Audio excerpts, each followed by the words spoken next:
Welcome back to Major Antonio's presentation of London to Ladysmith via Pretoria by Winston S. Churchill. Today, 125 years ago, the future Prime Minister was imprisoned by the Boers in South Africa. We shall follow his footsteps as he narrates his adventures himself. Subscribe to our channel so as not to miss anything. Chapter 10, in Afrikander Bonds. Pretoria, December 3, 1899.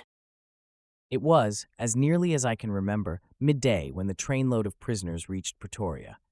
We pulled up in a sort of siding with an earth platform on the right side which opened into the streets of the town. The day was fine, and the sun shone brightly. There was a considerable crowd of people to receive us. Ugly women with bright parasols, loafers and ragamuffins, fat burghers too heavy to ride at the front, and a long line of untidy, white-helmeted policemen, zarps, as they were called, who looked like broken-down constabulary. Someone unlocked, that is, the point, the door of the railway carriage and told us to come out, and out we came, a very ragged and tattered group of officers, and waited under the sun blaze and the gloating of many eyes. About a dozen cameras were clicking busily, establishing an imperishable record of our shame. Then they loosed the men and bade them form in rank. The soldiers came out of the dark vans, in which they had been confined, with some eagerness, and began at once to chirp and joke, which seemed to me most ill-timed good humor. We waited altogether for about 20 minutes. Now, for the first time since my capture, I hated the enemy. The simple, valiant burghers at the front, fighting bravely as they had been told for their farms, claimed respect if not sympathy. But here in Pretoria, all was petty and contemptible. Slimy, sleek officials of all nationalities, the red-faced, snub-nosed Hollander, the oily Portuguese half-caste thrust or wormed their way through the crowd to look. I seemed to smell corruption in the air. Here were the creatures who had fattened on the spoils. There in the field were the heroes who won them. Tammany Hall was defended by the Ironsides. From these reflections, I was recalled by a hand on my shoulder. A lanky, unshaven police sergeant grasped my arm. "You are not an officer," he said. "You go this way with the common soldiers." And he led me across the open space to where the men were formed in a column of fours. The crowd grinned. The cameras clicked again.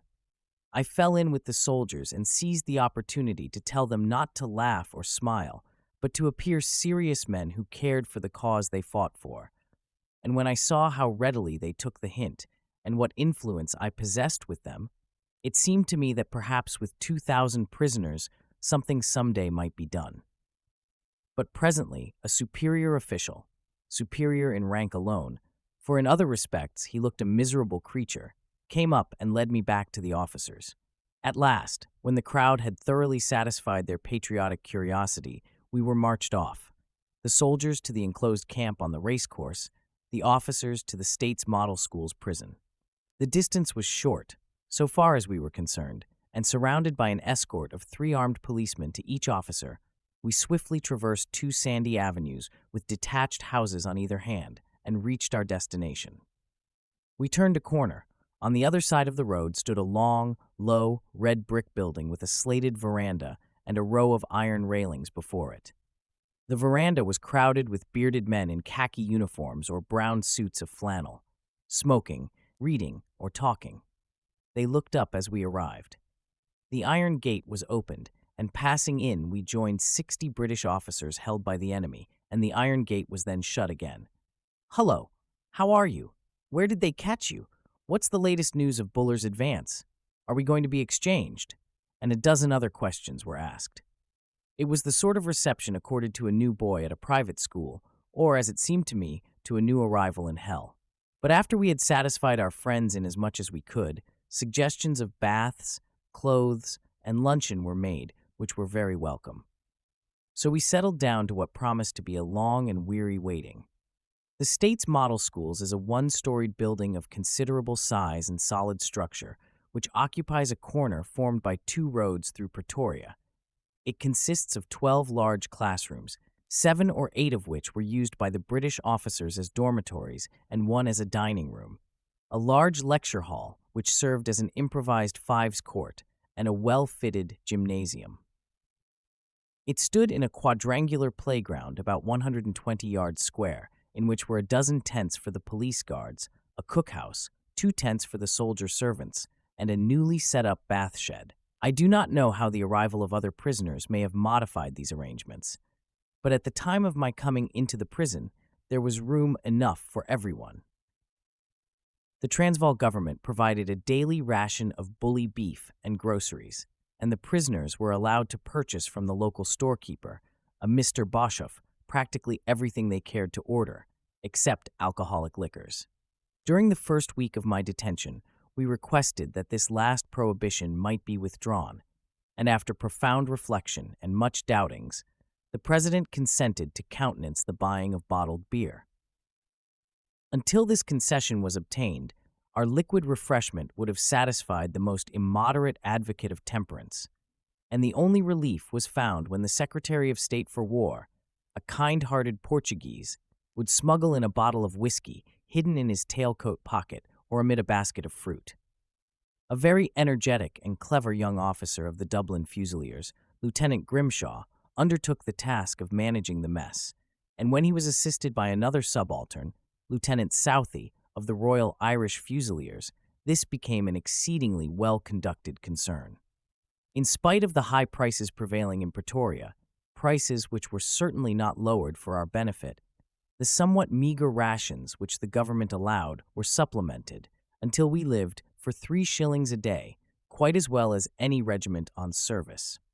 On arrival, every officer was given a new suit of clothes, bedding, towels, and toilet necessaries, and the indispensable Mr. Boshoff was prepared to add to this wardrobe whatever might be required on payment, either in money or by a check on Messrs. Cox and Company, whose accommodating fame had spread even to this distant, hostile town.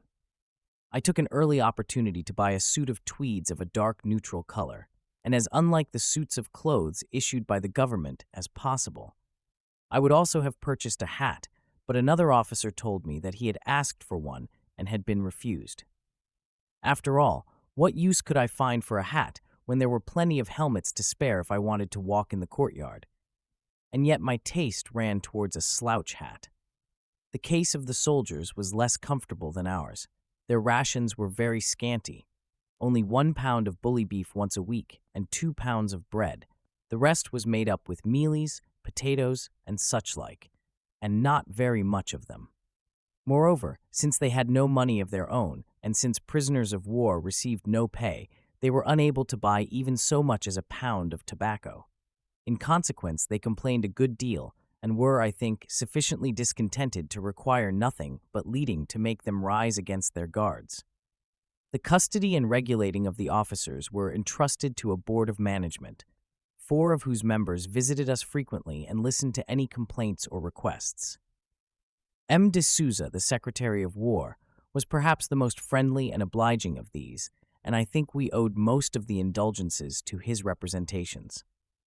He was a far-seeing little man who had traveled to Europe and had a very clear conception of the relative strengths of Britain and the Transvaal. He enjoyed a lucrative and influential position under the government and was therefore devoted to its interests, but he was nevertheless suspected by the inner ring of Hollanders and the relations of the president of having some sympathy for the British. He had therefore to be very careful. Commandant Opperman, who was directly responsible for our safe custody, was in times of peace a Landrost, or justice. He was too fat to go and fight, but he was an honest and patriotic Boer who would have gladly taken an active part in the war. He firmly believed that the republics would win, and when, as sometimes happened, bad news reached Pretoria, Opperman looked a picture of misery and would come to us and speak of his resolve to shoot his wife and children and perish in the defense of the capital. Dr. Gunning was an amiable little Hollander, fat, rubicund, and well-educated. He was a keen politician and much attached to the Boer government, which paid him an excellent salary for looking after the State Museum. He had a wonderful collection of postage stamps and was also engaged in forming a zoological garden. This last ambition had just before the war led him into most serious trouble, for he was unable to resist the lion which Mr. Rhodes had offered him. He confided to me that the president had spoken most harshly to him in consequence, and had peremptorily ordered the immediate return of the beast under threats of instant dismissal. Gunning said that he could not have borne such treatment, but that after all a man must live.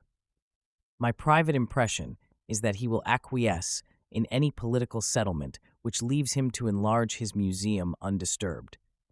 But whether the Transvaal will be able to indulge in such luxuries, after blowing up many of other people's railway bridges, is a question which I cannot answer. The fourth member of the board, Mr. Malen, was a foul and objectionable brute. His personal courage was better suited to insulting the prisoners in Pretoria than to fighting the enemy at the front.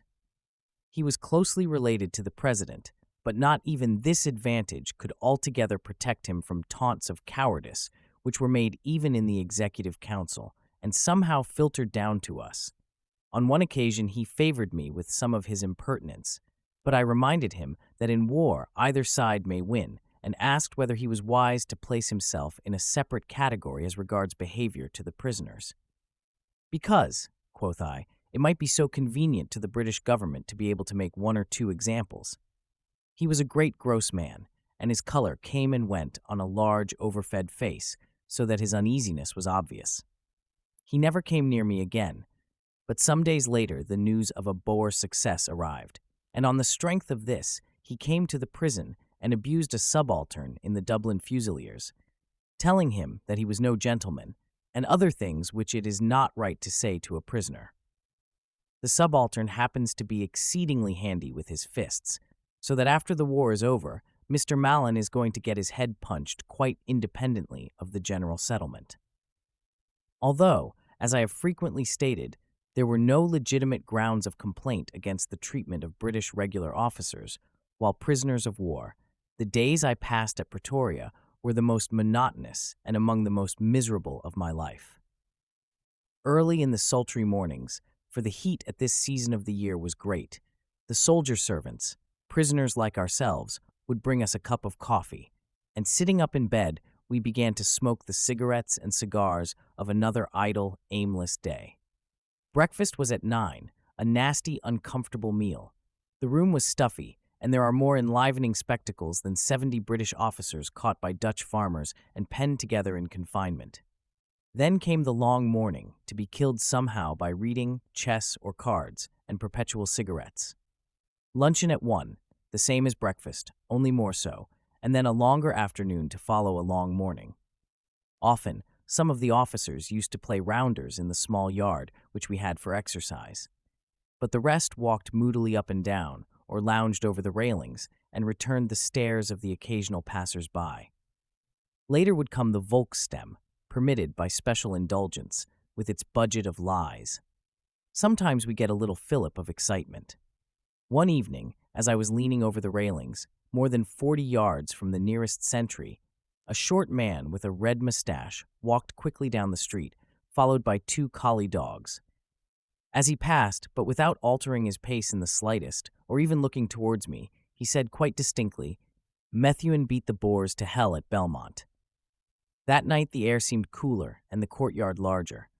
Already we imagined the Republic's collapsing and the bayonets of the Queen's Guards in the streets of Pretoria. Next day I talked to the War Secretary.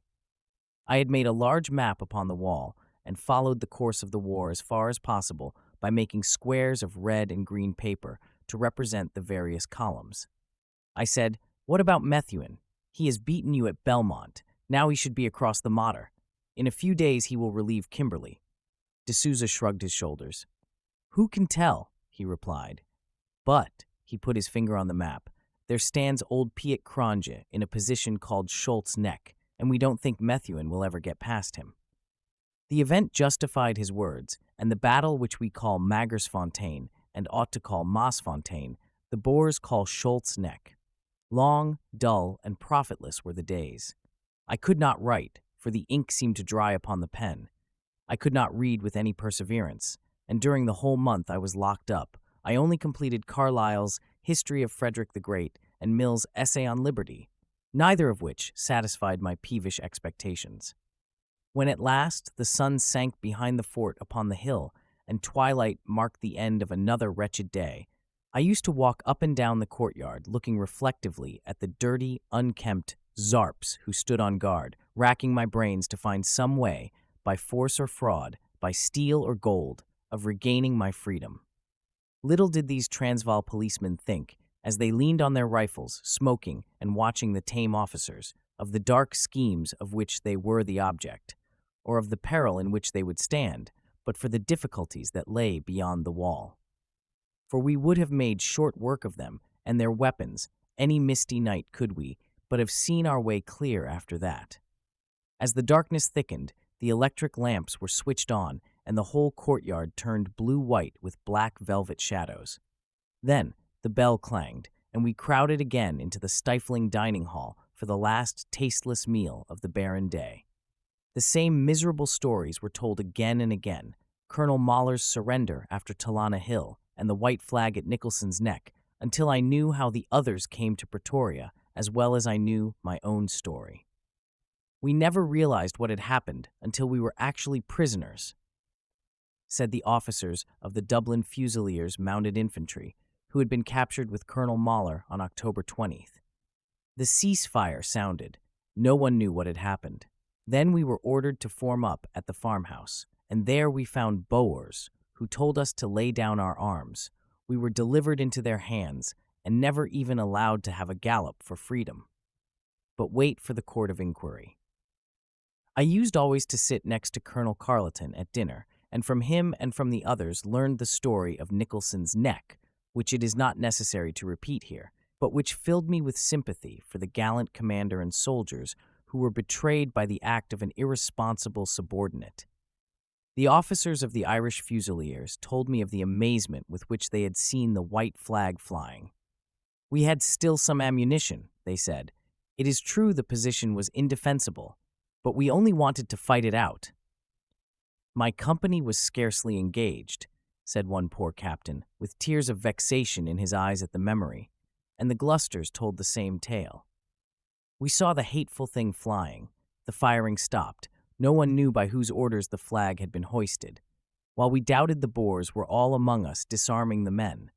I will write no more upon these painful subjects, except to say this, that the hoisting of a white flag in token of surrender is an act which can be justified only by clear proof that there was no prospect of gaining the slightest military advantage by going on fighting, and that the raising of a white flag in any case by an unauthorized person, i.e. not the officer in chief command, in such a manner as to compromise the resistance of a force, deserves sentence of death, though in view of the high standard of discipline and honor prevailing in Her Majesty's army, it might not be necessary to carry the sentence into effect. I earnestly trust that in justice to gallant officers and soldiers who have languished these weary months in Pretoria, there will be a strict inquiry into the circumstances under which they became prisoners of war. I have no doubt we shall be told that it is a foolish thing to wash dirty linen in public, but much better wash it in public than wear it foul. One day shortly after I had arrived, I had an interesting visit, for de Souza, wishing to have an argument, brought Mr. Grobelaar to see me. This gentleman was the Under-Secretary for Foreign Affairs, and had just returned from Mafeking, whither he had been conducting a 6-inch gun. He was a very well-educated person, and so far as I could tell, honest and capable besides. With him came Reuter's agent, Mr. Mackay, and the odious Mallon. I received them sitting on my bed in the dormitory, and when they had lighted cigars, of which I always kept a stock, we had a regular durbar. I began. Well, Mr. Grobelaar, you see how your government treats representatives of the press. Grobelaar. I hope you have nothing to complain of. Self, look at the sentries with loaded rifles on every side. I might be a wild beast instead of a special correspondent. Grobelaar. Ah, but putting aside the sentries with loaded rifles, you do not, I trust, Mr. Churchill, make any complaint. Self. My chief objection to this place is that I am in it. Grobelaar. That, of course, is your misfortune and Mr. Chamberlain's fault. Self. Not at all. We are a peace-loving people, but we had no choice but to fight or be, what was it your burghers told me in the camps? Driven into the sea. The responsibility of the war is upon you and your president. Grobelaar. Don't you believe that? We did not want to fight. We only wanted to be left alone. Self. You never wanted war? D'Souza. Ah, my God, no. Do you think we would fight Great Britain for amusement? Self. Then why did you make every preparation, turn the republics into armed camps, prepare deep, laid plans for the invasion of our colonies? Grobbelaar. Why? What could we do after the Jameson raid? We had to be ready to protect ourselves. Self. Surely less extensive armaments would have been sufficient to guard against another similar inroad. Grobbelaar. But we knew your government was behind the raiders. Jameson was in front, but Rhodes and your colonial office were at his elbow. Self. As a matter of fact, no two people were more disconcerted by the raid than Chamberlain and Rhodes. Besides, the British government disavowed the raiders' action and punished the raiders, who, I am quite prepared to admit, got no more than they deserved. D'Souza. I don't complain about the British government's action at the time of the raid. Chamberlain behaved very honorably then. But it was afterwards, when Rhodes was not punished, that we knew it was all a farce, and that the British government was bent on our destruction. When the burghers knew that Rhodes was not punished, they lost all trust in England. Mallon. Yeah. That Rhodes, he is at the bottom of it all. You wait and see what we will do to Rhodes when we take Kimberley. Self. Then you maintain, D'Souza, that the distrust caused in this country by the fact that Rhodes was not punished, though how you can punish a man who breaks no law I cannot tell, was the sole cause of your government making these gigantic military preparations, because it is certain that these preparations were the actual cause of war. Grobbelaar. Why should they be a cause of war? We would never have attacked you. Self. But at this moment you are invading Cape Colony and Natal, while no British soldier has set foot on Republican soil. Moreover, it was you who declared war upon us. Grobbelaar. Naturally, we were not such fools as to wait till your army was here. As soon as you began to send your army, we were bound to declare war. If you had sent it earlier, we should have fought earlier. Really, Mr. Churchill, you must see that is only common sense. Self. I am not criticizing your policy or tactics. You hated us bitterly. I dare say you had cause to. You made tremendous preparations. I don't say you were wrong, but look at it from our point of view. We saw a declared enemy armed and arming. Against us, and against us alone, could his preparations be directed. It was time we took some precautions. Indeed, we were already too late. Surely what has happened at the front proves that we had no designs against you. You were ready. We were unready. It is the wolf and lamb, if you like, but the wolf was asleep, and never before was a lamb with such teeth and claws. Grobbelaar. Do you really mean to say that we forced this war on you, that you did not want to fight us? Self. The country did not wish for war with the Boers. Personally, I have always done so. I saw that you had 6 rifles to every burgher in the Republic. I knew what that meant. It meant that you were going to raise a great Afrikander revolt against us. One does not set extra places at table unless one expects company to dinner. On the other hand, we have affairs all over the world, and at any moment may become embroiled with a European power. At this time, things are very quiet. The board is clear in other directions. We can give you our undivided attention. Armed and ambitious as you were, the war had to come sooner or later. I have always said sooner. Therefore, I rejoiced when you sent your ultimatum and roused the whole nation. Mallon. You don't rejoice quite so much now. Self. My opinion is unaltered, except that the necessity for settling the matter has become more apparent. As for the result, that, as I think Mr. Grobbelaar knows, is only a question of time and money, expressed in terms of blood and tears. Grobbelaar. No, our opinion is quite unchanged. We prepared for the war. We have always thought we could beat you. We do not doubt our calculations now. We have done better even than we expected. The President is extremely pleased. Self. There is no good arguing on that point. We shall have to fight it out. But if you had tried to keep on friendly terms with us, the war would not have come for a long time, and the delay was all on your side. Grobbelaar. We have tried till we are sick of it. This government was badgered out of its life with Chamberlain's dispatches. Such dispatches. And then, look how we have been lied about in your papers and called barbarians and savages. Self. I think you have certainly been abused unjustly. Indeed, when I was taken prisoner the other day, I thought it quite possible I should be put to death. although I was a correspondent. Great laughter. Fancy that, etc. At the best, I expected to be held in prison as a kind of hostage. See how I have been mistaken. I pointed at the sentry who stood in the doorway. For even members of the government could not visit us alone. Grobbelaar flushed. Oh well, we will hope that the captivity will not impair your spirits. Besides, it will not last long. The president expects peace before the new year.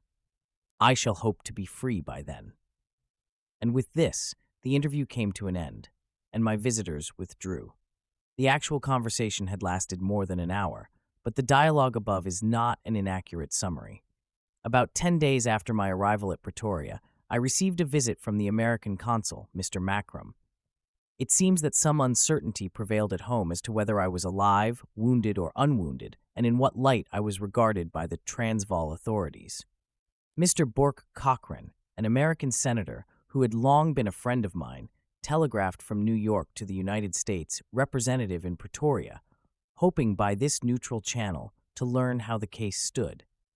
I had not, however, talked with Mr. Macrum for very long before I realized that neither I nor any other British prisoner was likely to be the better for any efforts which he might make on our behalf. His sympathies were plainly so much with the Transvaal government that he even found it difficult to discharge his diplomatic duties. However, he so far sank his political opinions as to telegraph to Mr. Bork Cochrane, and the anxiety which my relations were suffering on my account was thereby terminated. I had one other visitor in these dull days, whom I should like to notice. During the afternoon, which I spent among the Boers in their camp behind Bulwana Hill, I had exchanged a few words with an Englishman whose name is of no consequence, but who was the gunner entrusted with the aiming of the big 6-inch gun. He was a light-hearted, jocular fellow outwardly, but I was not long in discovering that his anxieties among the Boers were grave and numerous.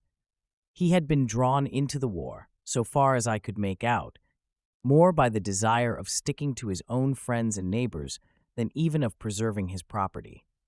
But besides this local spirit, which counterbalanced the racial and patriotic feelings, there was a very strong desire to be upon the winning side, and I think that he regarded the Boers with an aversion which increased in proportion as their successes fell short of their early anticipations. One afternoon he called at the State's Model School's prison and, being duly authorized to visit the prisoners, asked to see me. In the presence of Dr. Gunning, I had an interesting interview. At first our conversation was confined to generalities, but gradually, as the other officers in the room, with ready tact, drew the little Hollander professor into an argument, my renegade and I were able to exchange confidences. I was, of course, above all things anxious to get true news from the outer world, and whenever Dr. Gunning's attention was distracted by his discussion with the officers, I managed to get a little. "Well, you know," said the gunner, "you English don't play fair at Ladysmith at all. We have allowed you to have a camp at Intombi Spruit for your wounded, and yet we see Red Cross flags flying in the town, and we have heard that in the church there is a magazine of ammunition protected by the Red Cross flag. Major R.M.S, he says to me, 'John, you smash up that building, and so when I go back, I'm going to fire into the church.'" Gunning broke out into panegyrics on the virtues of the Afrikanders. My companion dropped his voice. "The Boers have had a terrible beating at Belmont. The Free Staters have lost more than 200 killed, much discouraged. If your people keep on like this, the Free State will break up." He raised his voice. "Ladysmith hold out a month? Not possible. We shall give it a fortnight's more bombardment, and then you will just see how the burghers will scramble into their trenches. Plenty of whiskey then. Ha ha ha." Then lower, "I wish to God I could get away from this, but I don't know what to do. They are always suspecting me and watching me, and I have to keep on pretending I want them to win. This is a terrible position for a man to be in. Curse the filthy Dutchman." I said, "Will Methuen get to Kimberley?" "I don't know, but he gave them hell at Belmont and at Graspan, and they say they are fighting again today at Modder River. Major Erasmus is very downhearted about it. But the ordinary burghers hear nothing but lies. All lies, I tell you. Look at the lies that have been told about us. Barbarians, savages, Every name your papers have called us, but you know better than that now. You know how well we have treated you since you have been a prisoner. And look at the way your people have treated our prisoners. Put them on board ship to make them seasick. Don't you call that cruel?" Here Gunning broke in that it was time for visitors to leave the prison. And so my strange guest, a feather blown along by the wind without character or stability, a renegade, a traitor to his blood and birthplace, a time server, had to hurry away. I took his measure, nor did his protestations of alarm excite my sympathy, and yet somehow I did not feel unkindly towards him. A weak man is a pitiful object in times of trouble. Some of our countrymen who were living in the Transvaal and the Orange Free State at the outbreak of the war have been placed in such difficult positions and torn by so many conflicting emotions that they must be judged very tolerantly. How few men are strong enough to stand against the prevailing currents of opinion. Nor, after the desertion of the British residents in the Transvaal in 1881, have we the right to judge their successors harshly if they have failed us. For it was great and mighty Britain who was the renegade and traitor then. No sooner had I reached Pretoria than I demanded my release from the government on the grounds that I was a press correspondent and a non-combatant. So many people have found it difficult to reconcile this position with the accounts which have been published of what transpired during the defense of the armored train that I am compelled to explain. Besides the soldiers of the Dublin Fusiliers and Durban Light Infantry who had been captured, there were also 8 or 10 civilians, including a fireman, a telegraphist, and several men of the breakdown gang. Now it seems to me that according to international practice and the customs of war, the Transvaal government were perfectly justified in regarding all persons connected with a military train as actual combatants. Indeed, the fact that they were not soldiers was, if anything, an aggravation of their case. But the Boers were at that time overstocked with prisoners whom they had to feed and guard, and they therefore announced that the civilians would be released as soon as their identity was established, and only the military retained as prisoners. In my case, however, an exception was to be made, and General Joubert, who had read the gushing accounts of my conduct which appeared in the Natal newspapers, directed that since I had taken part in the fighting, I was to be treated as a combatant officer. Now, as it happened, I had confined myself strictly to the business of clearing the line, which was entrusted to me. And although I do not pretend that I considered the matter in its legal aspect at the time, the fact remains that I did not give a shot, nor was I armed when captured. I therefore claimed to be included in the same category as the civilian railway officials and men of the breakdown gang, whose declared duty it was to clear the line, pointing out that though my action might differ in degree from theirs, it was of precisely the same character, and that if they were regarded as non-combatants, I had a right to be considered a non-combatant too. To this effect, I wrote 2 letters, one to the Secretary of War and one to General Joubert. But, needless to say, I did not indulge in much hope of the result, for I was firmly convinced that the Boer authorities regarded me as a kind of hostage who would make a pleasing addition to the collection of prisoners they were forming against a change of fortune. I therefore continued to search for a path of escape, and indeed it was just as well that I did so, for I never received any answer to either of my applications while I was a prisoner, although I have since heard that one arrived by a curious coincidence the very day after I had departed. While I was looking about for means and awaiting an opportunity to break out of the model schools, I made every preparation to make a graceful exit when the moment should arrive. I gave full instructions to my friends as to what was to be done with my clothes and the effects I had accumulated during my stay. I paid my account to date with the excellent Boshoff, cashed a check on him, changed some of the notes I had always concealed on my person since my capture into gold, and lastly, that there might be no unnecessary unpleasantness, I wrote the following letter to the Secretary of State. States Model Schools Prison, December 10th, 1899. Sir, I have the honor to inform you that as I do not consider that your government have any right to detain me as a military prisoner, I have decided to escape from your custody. I have every confidence in the arrangements I have made with my friends outside, and I do not therefore expect to have another opportunity of seeing you. I therefore take this occasion to observe that I consider your treatment of prisoners is correct and humane, and that I see no grounds for complaint. When I return to the British lines, I will make a public statement to this effect. I have also to thank you personally for your civility to me and to express the hope that we may meet again at Pretoria before very long and under different circumstances. Regretting that I am unable to bid you a more ceremonious or a personal farewell, I have the honor to be, sir, your most obedient servant, Winston Churchill. To Mr. de Souza, Secretary of War, South African Republic. I arranged that this letter, which I took great pleasure in writing, should be left on my bed and discovered so soon as my flight was known. It only remained now to find a hat. Luckily for me, Mr. Adrian Hofmeyer, a Dutch clergyman and pastor of Zeerust, had ventured before the war to express opinions contrary to those which the Boers thought befitting for a Dutchman to hold.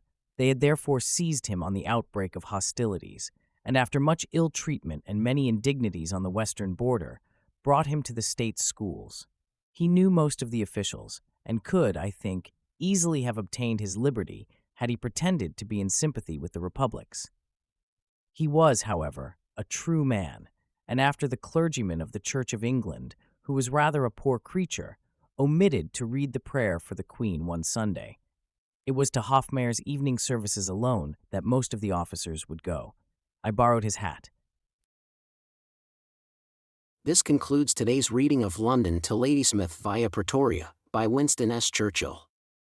Join us also on December 22nd for the subsequent chapter. Subscribe to Major Antonio's channel. Thanks for listening, and so long.